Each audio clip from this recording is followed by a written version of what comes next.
All right, welcome back, everybody. Our next presentation this morning is from the Chama Land Alliance. So I'm going to hand it off to Sage Faulkner to go ahead and get started.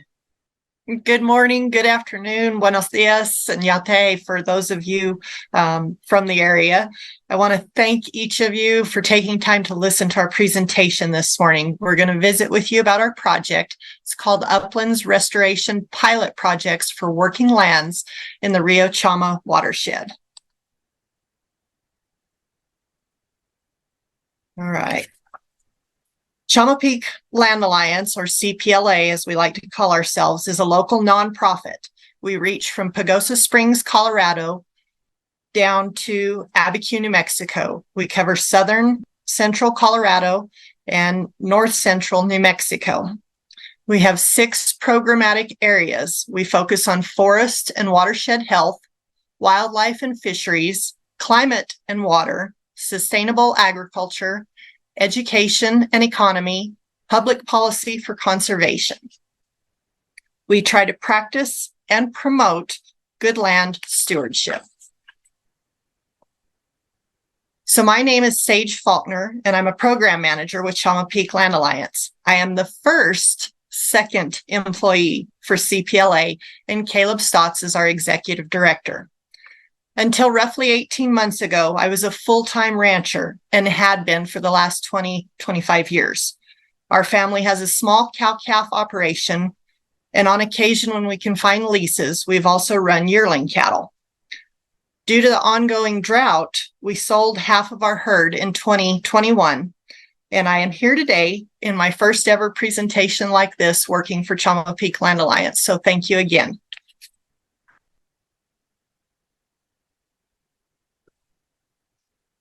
So this project is called Uplands Restoration Pilot Projects for Working Lands in the Rio Chama watershed.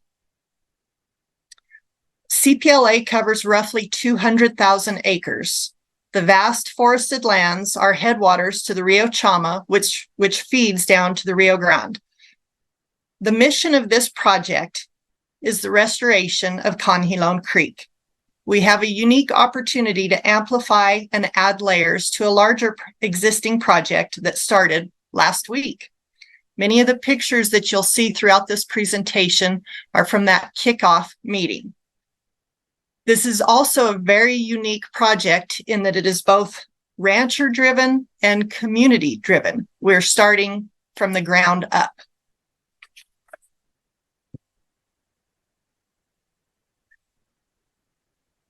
The partners in this project are what makes it so extraordinary. Again, we have the farmers and ranchers of Conjilon, New Mexico. We have Keystone Restoration Ecology. This is in the second picture is Steve Ruman with Keystone. We have New Mexico State University's Water Research and Resource Institute. In our third picture, Dr. Connie Maxwell is talking to the group there. We also are working with New Mexico State University's Cooperative Extension Services. Our ag agent, Don Martinez Jr., is talking to the crowd in this fourth picture. We are also very unique in that we are working with U.S. Forest Service and private lands throughout the watershed. And finally, with Upper Chama Soil and Water Conservation District.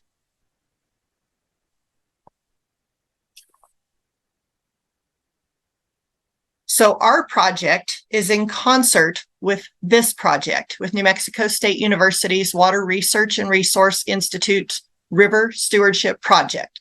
It is a watershed-wide approach and is being led by the community. Their concept is to improve river ecosystem function, and Conjilon Creek is one of 3 of their sites. This information is provided to us with Dr. Connie Maxwell. And these community-led solutions work from the community and were requested from the community. The connectivity across this watershed is extraordinary, and this is a systems-based approach.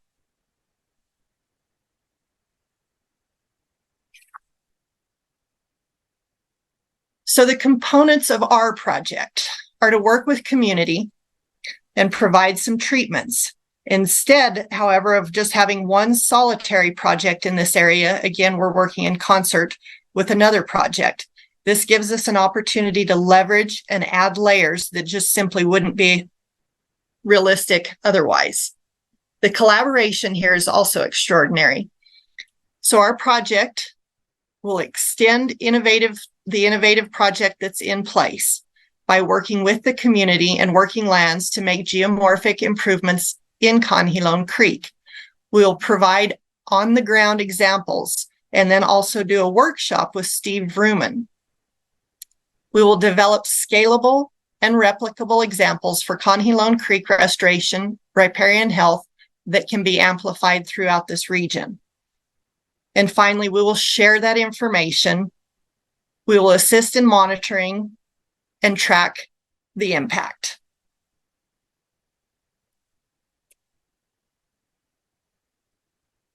So the heart of this project is Conhilone, New Mexico, a small community that is home to roughly 200 people, where agriculture still is a very important part of the community. For Rio Arriba County, the county that Conhilone is about the center of, the average cow herd size is 35 head. That's tiny by US standards. Also, by US standards, it's a poor community, ranking 76% higher in poverty than the US average. It's small, it's poor, it's off the beaten path, but it's also an extraordinary community where many of these ranchers have been here and are the 5th and 6th generations on their land.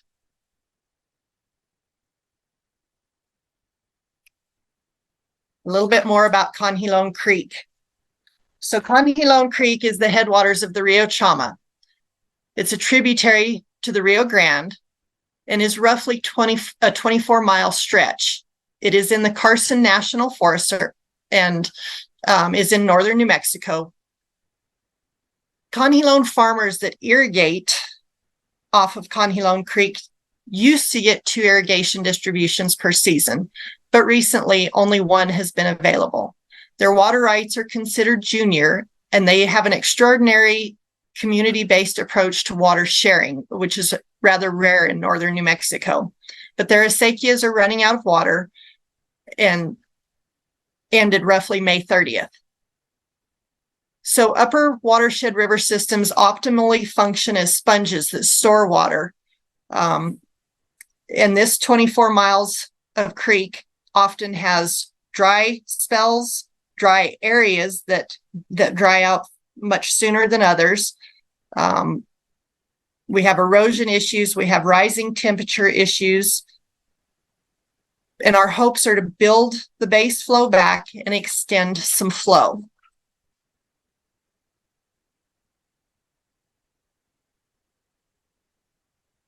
Using approaches that mimic beaver activity by slowing and infiltrating water into floodplains, the local stakeholders' goal is to build the base flow and extend flow to July, and also to restore the fisheries. Objectives. So we have several in-stream features that we can utilize: post veins, zuni bowls, rock weirs, and we can reconnect channels to floodplains where necessary and where possible. By slowing the river at the headwaters, increasing our meanders, decreasing energy during high energy events, looking at sediment and erosion issues, rebuilding meanders, and reconnecting the floodplain, this watershed approach will hopefully impact this small creek. Our action timeline. So as I mentioned, the larger WRRI project started last week. For the next 2 months, I will work with them in concert, and we will identify treatment areas.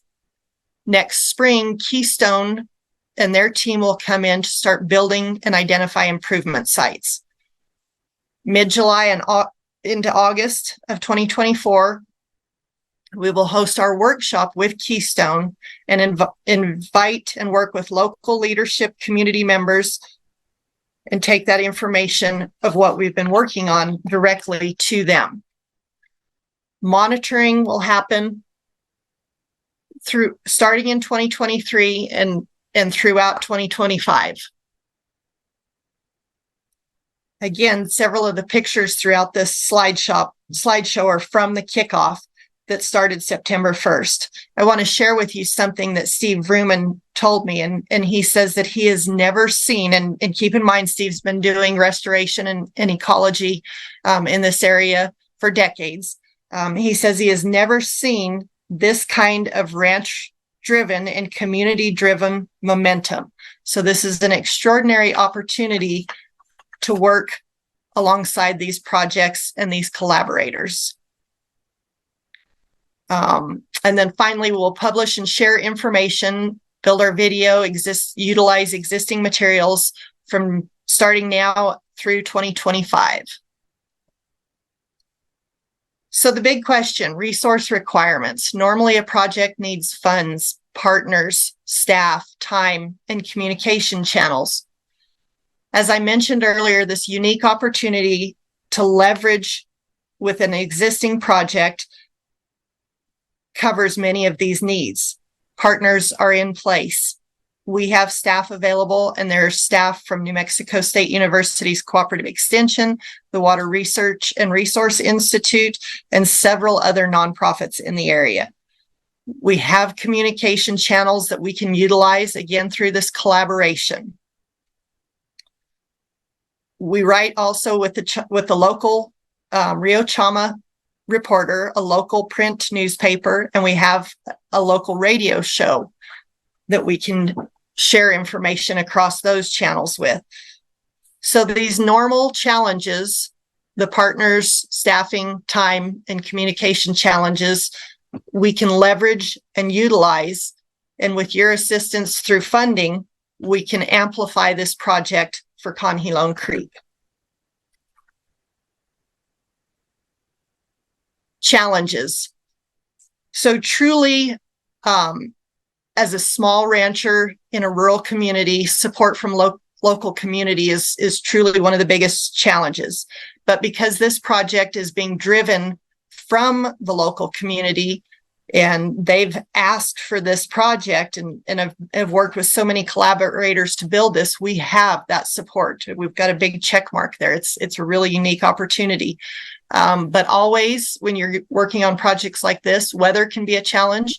If we happen to have a heavy snow year, that could slow placement and access. And then as always, we have a short season to implement and start the work. Fire in northern New Mexico is a challenge. Many of you probably watched the huge fires that hit New Mexico last summer. I know for us, the plume was there from the Mora, from the Calf's Canyon and Hermit's Peak fire. We could see it all summer long. And so fire is certainly a challenge and something in all of our minds.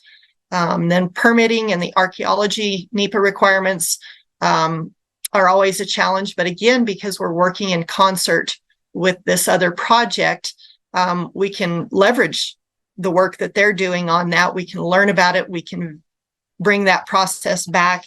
And so again, we have an incredible opportunity to amplify the work being done here. Because Forest Service is a partner on the larger project on Conhilone Creek, we've got that resource. And again, we can work with them and learn as we go.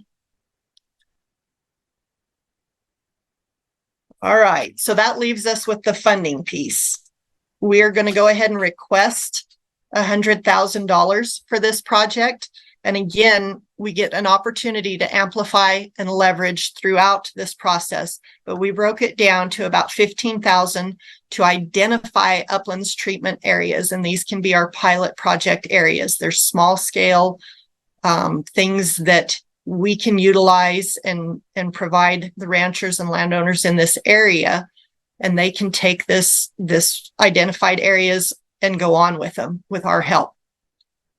We will utilize about $30,000 for placement of a couple of improvements in the area. And again, this will tie directly to the workshop so that we can say, this is where we placed a weir, or this is where we put a J hook, and this is why, and this is the process.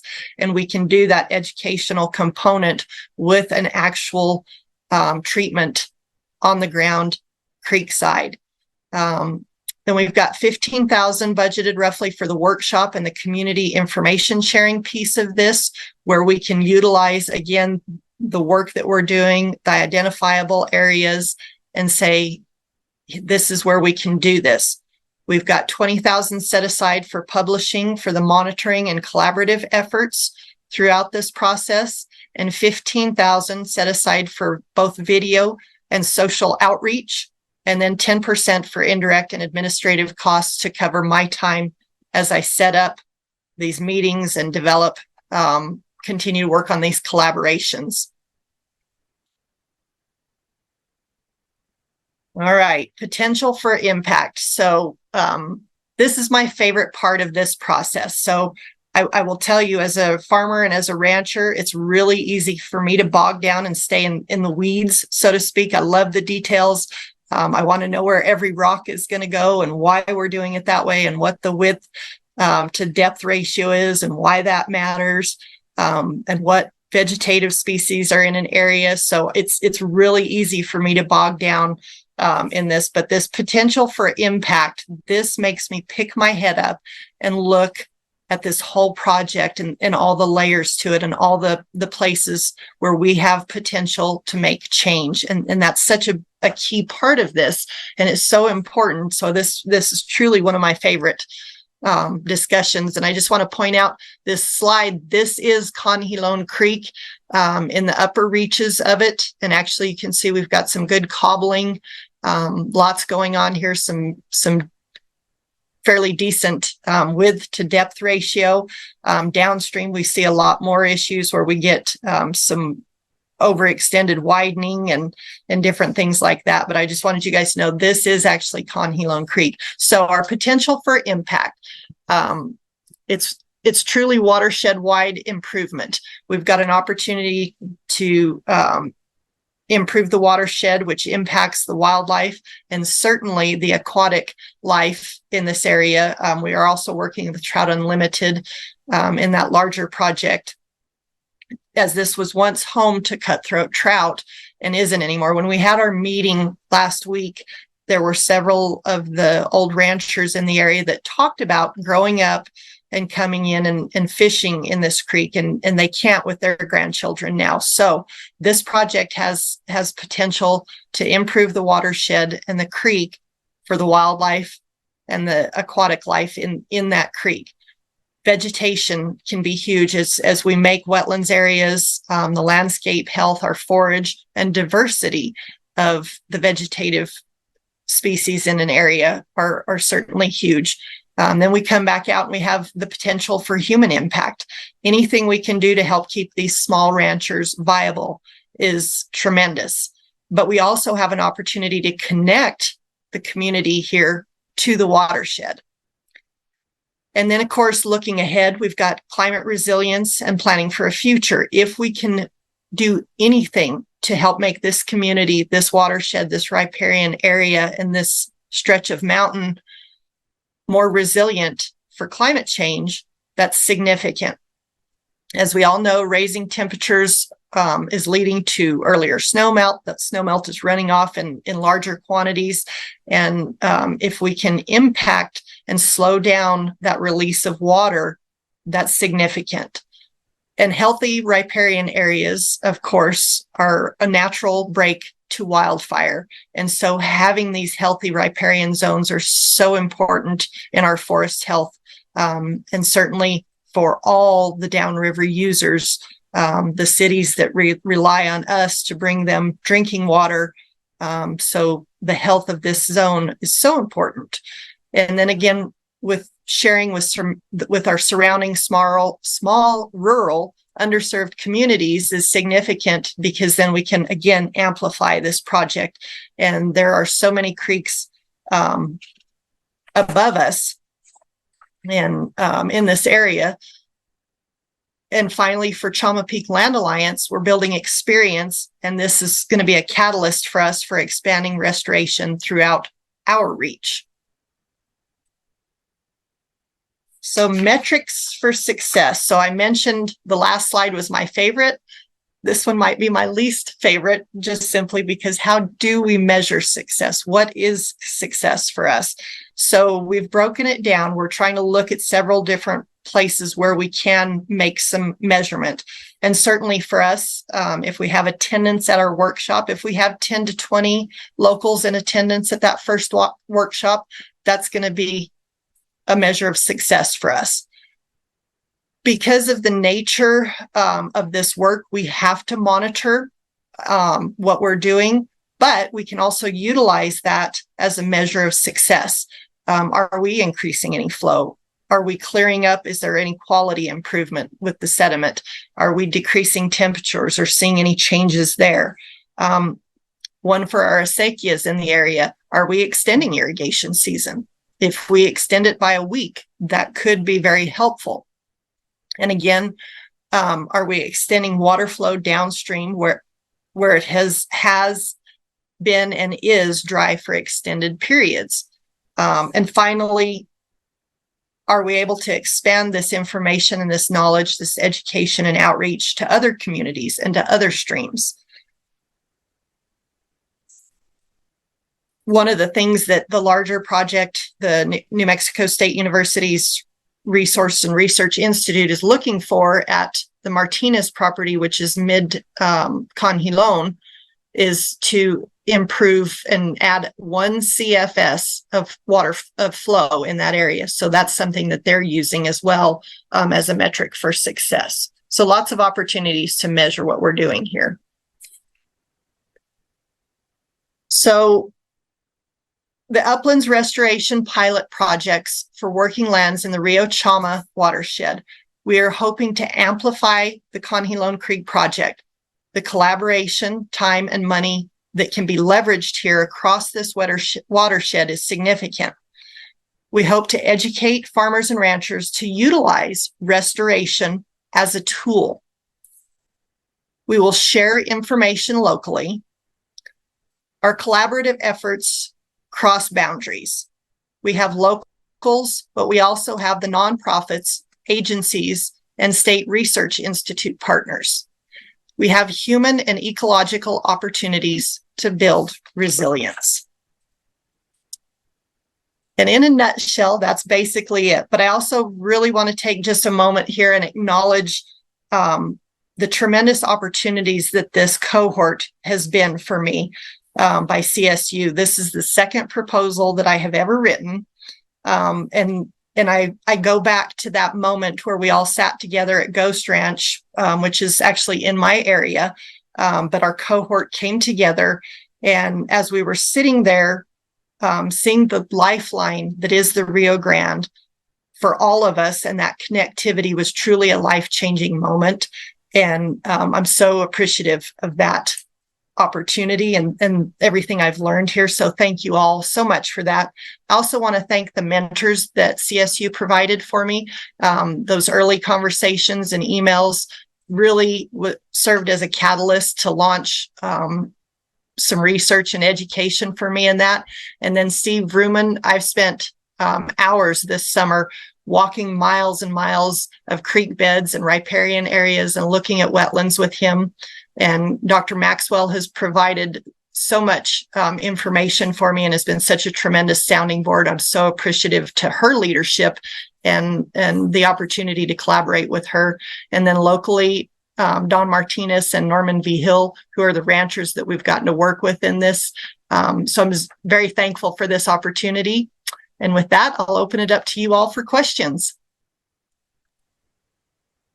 Thank you so much, Sage. That last slide, I knew it was coming this week, but I'm like a little misty. So thank you. I'll turn it over to our evaluators. I see Ernesto, you've already got your hand up, so let's get started.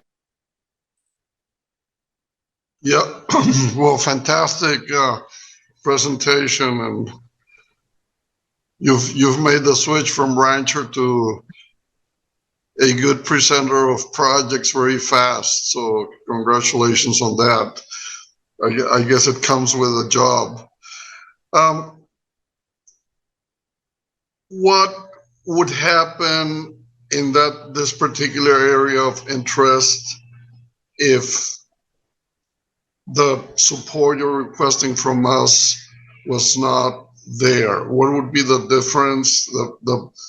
In what way would we make that big difference? I know it's part of your proposal, but I want you to tell me, like, in your words or in your feeling, what would be the difference deep down between having this opportunity from the accelerator or not? Thank you.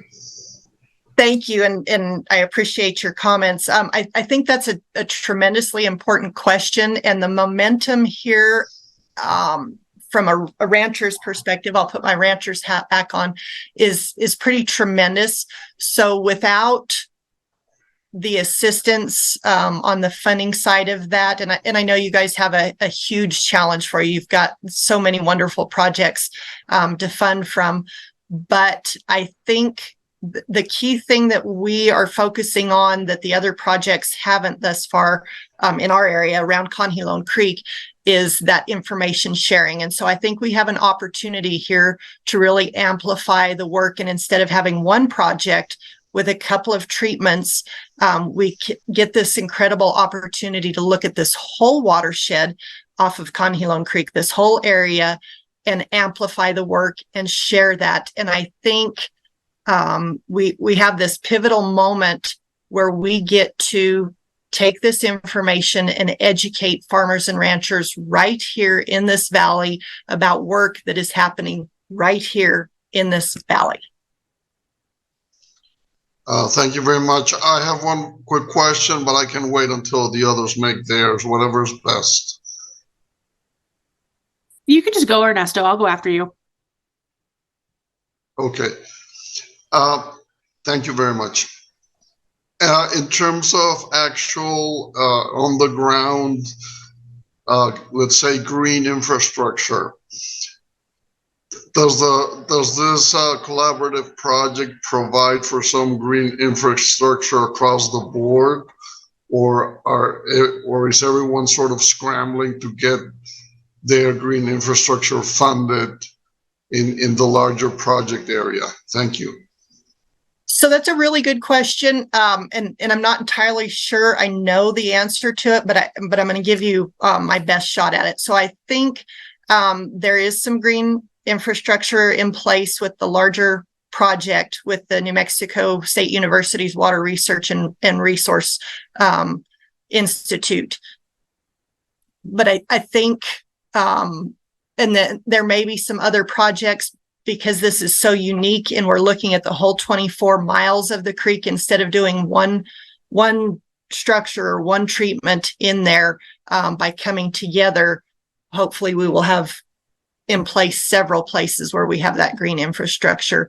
And I think the funding is certainly there for the NMSU project, but I don't know that it is for anything else. And I know in their placements, they're looking at a few opportunities, but not throughout the creek.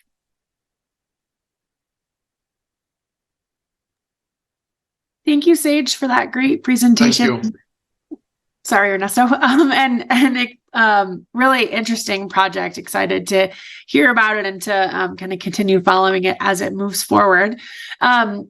One quick question, I guess it's actually probably a two-part question, on the process that you guys have moving forward. So obviously with these types of projects, as you're well aware and are already doing, starting to identify where those project sites might be and kind of doing that analysis is obviously really important. So what is your what plans do you guys have to do some of that initial analysis? How many sites are you guys considering, and what's the number of projects that you're thinking about for this initial project site, for this initial project phase? Okay, so great question. So actually we have a separate project that we got funding for last year that I didn't even mention, but is another piece of this. We have a small team that is building a site analysis tool with GIS and possibly with LiDAR. And so we're utilizing that app. So we've got some mapping in place.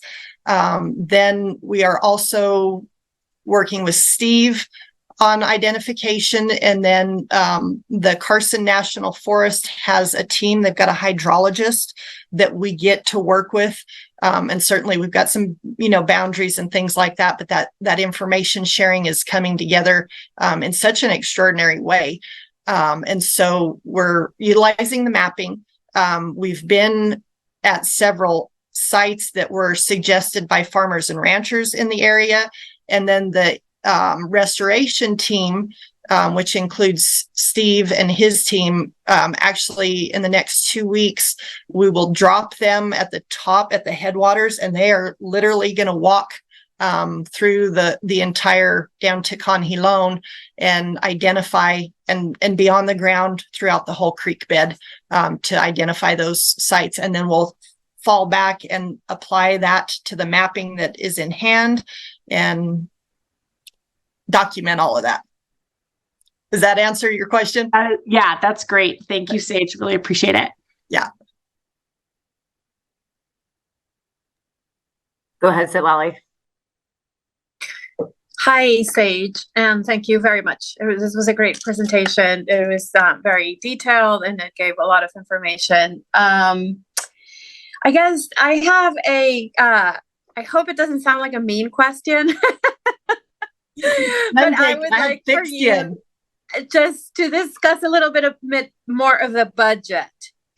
Yeah, like if you could go back to that slide and walk us through the budget a little bit. I mean, it looks like you've put a lot of thought into this. Yeah. Absolutely. If I can find it here, bear with me. There, perfect. Is that it? Potential. Yeah, there we go. Yeah. All right, from current slide. Okay, so one of the things that, because there's already a project on the ground, we want to amplify the work they're doing and not be repetitive in it. So when we broke these funds down and looked at some of the things we did, Steve and I actually, Steve Ruman and I walked through this. And so we've got $15,000, which will pay the restoration team to identify treatment areas. And this is that piece where he's going to start walking down the creek. Mm-hmm. So we're paying for his time to do that. And then because there are treatments that are happening from this larger project, but we also want to do a couple of treatments as part of our education process. We've got some funds set aside, this $30,000 for placement of those treatments. And I've gotten to spend a lot of time this summer, working on looking at other treatments and BDAs and different things like that. And so as a rancher and somebody from the ground side up, I think it's so important to be able to walk into a site and see actual change in process. So we've got the $30,000 for that. And again, that will primarily all go to the restoration teams and their labor. $15,000 for the workshop and the community information sharing. So again, we're paying Ruman's team to come in and share their information. We'll, feed everybody, bring everybody together, do that, record it, have a team there to make sure that we document everything that comes out of that workshop. Then we've got the $20,000 set aside for the information gathering, the publishing of any of our articles, those kind of things as we share and come together for meetings and go back in and monitor and document and track that. Then we've got $15,000 for the videographer, the outreach, building that information, and then our administrative indirect costs, which is just simply my time. Right. Great, perfect. So just a quick question, in this context, then what is the approximate size of the intervention? Sorry, I'm completely screwed up between German, Spanish, and English. I don't know what I speak anymore. The 30 grand for placement of improvements. I worked in a restoration project, and I know that really sucks up a lot of money. So I'm just curious. Mm-hmm. So I think the initial project is really looking at about 4 miles of creek bed primarily. Okay. And then we want to come in and kind of add another roughly 4 miles to that. And our focus is hopefully on more the headwaters side, the upper side of it. Okay, great. Thank you very much. I do have a follow-up question, but I do not want to take people's time. So if nobody else has a question, I also am happy to visit later. If any of you guys have questions, feel free.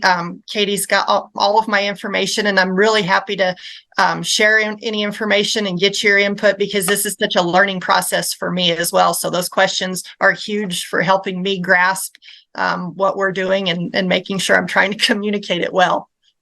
Yeah, thank you very much. And it was a great presentation. Thank you. Awesome. Well, yeah, thanks so much, Sage. This was great. We'll go into another short break before our next presentation. Sage, if you want to keep watching, everybody, feel free to hop on the Vimeo stream, and we'll be back at 11:50. Thank you all.